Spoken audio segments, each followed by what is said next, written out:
கந்த சஷ்டி திருவிழாவின் முக்கிய நிகழ்வான சூரசம்ஹாரம் திருச்செந்தூரில் இன்று நடைபெறுகிறது. இதையொட்டி அங்கு லட்சக்கணக்கான பக்தர்கள் குவிந்திருக்கின்றனர். பக்தர்களுக்கு செய்யப்பட்டுள்ள ஏற்பாடுகள் குறித்த தகவல்களை அங்குள்ள நமது செய்தியாளர் நாகராஜனிடம் கேட்கலாம். நாகராஜன், சூரசம்ஹாரம் நிகழ்விற்கான ஏற்பாடுகள் மற்றும் பக்தர்களுக்காக செய்யப்பட்டிருக்கிற ஏற்பாடு வசதிகள் குறித்து சொல்ல முடியுமா? கண்டிப்பாக மணிமாறன், இந்த திருச்செந்தூரை பொறுத்த வரைக்கும் அறுபடை வீடுகளில் இரண்டாவதாக சொல்லப்படுகிறது அந்த திருச்செந்தூர். இந்த திருச்செந்தூரை பொறுத்த வரைக்கும் முக்கிய நிகழ்வாக, அதாவது மாசி மகம், அதே போல் ஒவ்வொரு திருவிழாவாக ஆவணி மாதம் என ஒவ்வொரு மாதமும் முக்கிய திருவிழாக்கள் நடைபெறும். இருந்தாலும் இந்த கந்தசஷ்டி திருவிழா என்பது இந்த மண்ணுக்கான ஒரு சொல்லப்படுகிற ஒரு திருவிழாவாக பார்க்கப்படுகிறது. குறிப்பாக நாம் இருக்கக்கூடிய இந்த கடற்கரையை பார்க்கலாம். லட்சக்கணக்கான பக்தர்கள், அதாவது குறிப்பாக காவல்துறை தரப்பில் சொல்லப்படுவதாக 5 லட்சம் பக்தர்கள் தற்போது வரைக்கும் இருப்பதாக தெரிவிக்கிறார்கள். இன்று மாலை நடைபெறும் இந்த சூரசம்ஹார நிகழ்வுக்காக ஒட்டுமொத்தமாக ஒரு 10 லட்சம் பேர் வரைக்கும் வருவார்கள் என்று எதிர்பார்க்கப்படுகிறது என்று மாவட்ட நிர்வாகம் அதற்கான ஏற்பாடுகள் செய்து வருகிறது.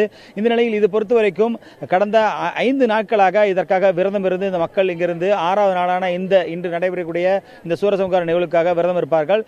இதற்காக இங்கு இருக்கக்கூடிய சுவாமி சொல்லக்கூடிய முருகர், அதாவது ஜெயந்திநாதருக்கு அதற்கான 6 நாட்களும் யாகசாலை பூஜைகள் தொடங்கி அதற்கான தொடர்ந்து பூஜைகள் நடைபெறும்.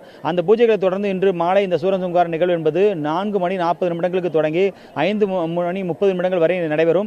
இந்த நிகழ்வில், அதாவது அந்த சூரனை வதம் செய்யும் இந்த நிகழ்வை காண்பதற்காக தமிழகத்தின் பல்வேறு பகுதிகளில் இருந்தும், அதாவது தமிழகத்தின் குறிப்பாக அனைத்து மாவட்டங்களிலிருந்து என்று சொல்லலாம், அதே போல வெளிநாடுகள், வெளி மாநிலங்கள் மற்றும் வெளிநாடுகள், சிங்கப்பூர், லண்டன், மலேசியா என பல்வேறு வெளிநாடுகளிலிருந்தும் பக்தர்கள் விரதம் இருந்து இந்த திருச்செந்தூரில் வந்து தரிசனம் செய்வார்கள்.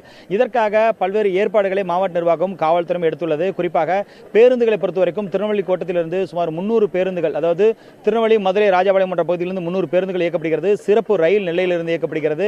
அதுபோக காவல்துறையும் பல்வேறு ஏற்பாடுகள் செய்திருக்கிறது. மணிமாறன்.